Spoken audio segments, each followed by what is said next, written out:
નમસ્કાર. આજના આપણા આ ખાસ વિશ્લેષણમાં સ્વાગત છે.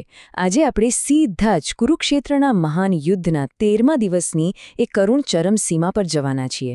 એક એવો દિવસ જેણે આખા યુદ્ધની દિશા અને નૈતિકતા બંનેને હંમેશ માટે બદલી નાખી. તો ચાલો કોઈ પણ વિલંબ વિના સમજીએ કે એ દિવસે પડદા પાછળ ખરેખર કઈ રણનીતિઓ ઘડાઈ રહી હતી. જો શરૂઆત જ એક બહુ જ સીધી અને સ્પષ્ટ ચેતવણીથી થાય છે. કૌરવોના સેનાપતિ આચાર્ય દ્રોણે યુધિષ્ઠિરને સીધો પડકાર ફેંક્યો.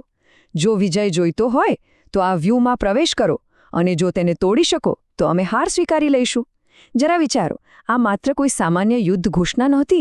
પાંડવો માટે આ એક અત્યંત ગંભીર અને નિર્ણાયક સંકટની શરૂઆત હતી. તો વિભાગ પહેલો, એક અજેય રણનીતિ. આખી રણનીતિનું કેન્દ્ર હતું ચક્રવ્યૂહ.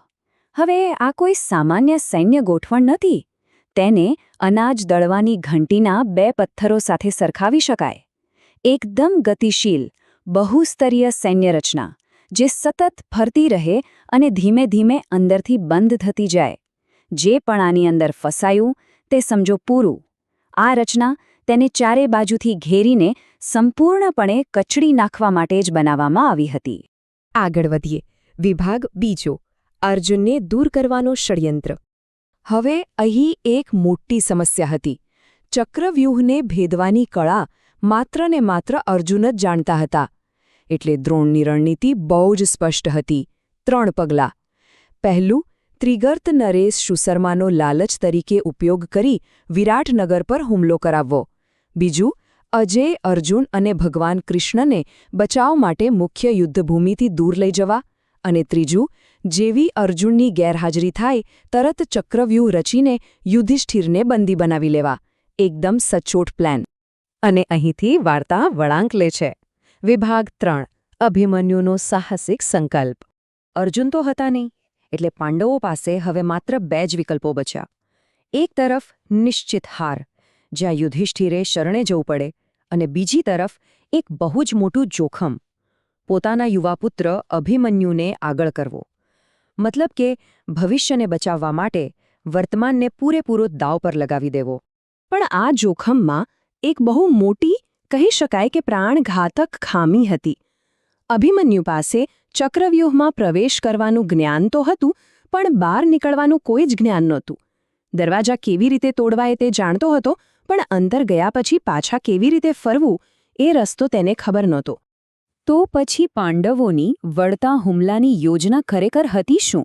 પ્લાન એવો હતો કે જેવો અભિમન્યુ પ્રથમ દ્વાર તોડીને અંદર પ્રવેશે, તરત જ ભીમ, યુધિષ્ઠિર અને બાકીની સેના તેની પાછળ પાછળ અંદર ઘૂસી જશે, જેથી અભિમન્યુને કવર આપી શકાય અને અંદરથી જ આખા વ્યૂહનો નાશ કરી શકાય. સાંભળવામાં આ યોજના એકદમ પરફેક્ટ લાગે છે, ખરું ને? પણ એવું થયો નહીં. અને એનું કારણ છે આપણો વિભાગ 4, જયદ્રથની અભેદ્ય દિવાલ. આખી યોજના એક દિવ્ય વરદાન સામે પત્તાના મહેલની જેમ ધરાશાયી થઈ ગઈ.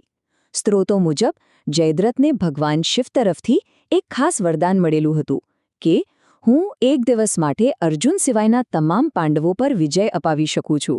બસ, જયદ્રથે આ જ વરદાનનો પૂરેપૂરો ઉપયોગ કર્યો અને ચક્રવ્યૂહના તૂટેલા દરવાજા પાસે એક અભેદ્ય દિવાલ બનીને ઊભો રહી ગયો. આ વરદાનના પ્રભાવથી થયું એવું કે જયદ્રથે ભીમ અને યુધિષ્ઠિરને એ તૂટેલા દરવાજા પર જ રોકી લીધા. પાંડવ સેના બહાર જ રહી ગઈ અને જાળ પૂરી રીતે બંધ થઈ ગઈ. પરિણામ, 16 વર્ષનો યુવા અભિમન્યુ એ દુશ્મનોથી ભરેલા વિશાળ ચક્રવ્યૂહની અંદર સંપૂર્ણપણે એકલો પડી ગયો. હવે આવે છે આ ચર્ચાનો સૌથી સંવેદનશીલ હિસ્સો. વિભાગ 5, યુદ્ધના નિયમોનું ઉલ્લંઘન. પ્રાચીન ધર્મના નિયમો અત્યંત સ્પષ્ટ હતા. યુદ્ધ હંમેશા સમાન યોદ્ધાઓ વચ્ચે એક સામે એક જ હોવું જોઈએ, અને બીજું, નિશસ્ત્ર પર ક્યારે હુમલો ન થવો જોઈએ. પણ જો આપણે 13મા દિવસની ઐતિહાસિક વાસ્તવિકતા તપાસીએ તો ચિત્ર સાવ જ અલગ હતું. બધા જ નિયમો નેવે મૂકીને એક એકલા યુવાન પર અનેક મહારથીઓ તૂટી પડે છે, અને તે પણ ત્યારે જ્યારે તેનો રથ સંપૂર્ણપણે નષ્ટ થઈ ચૂક્યો હોય. આ સ્પષ્ટપણે આદર્શોની હાર હતી. આ નૈતિક પતનની પાછળ ખરેખર માનસિકતા શું હતી એ શકુનીના આ શબ્દોમાં સ્પષ્ટ દેખાય છે. જો ભીષ્મ નીતિ જાણતા હોત તો આ યુદ્ધ જ ન થયું હોત. શકુનીએ કૌરવ મહારથીઓને બહુ સ્પષ્ટ રીતે સમજાવી દીધું હતું કે જો અંતિમ વિજય જોઈતો હોય ને તો આદર્શો અને નીતિઓને બાજુ પર મૂકવા જ પડશે. જરા જુઓ, હુમલો કરનારાઓ કોણ હતા? આચાર્ય દ્રોણ, અંગરાજ કર્ણ, દુર્યોધન, દુશ્શાસન અને શકુની. આ બધા જ પોતાના સમયના અત્યંત શક્તિશાળી દિગ્ગજ યોદ્ધાઓ હતા.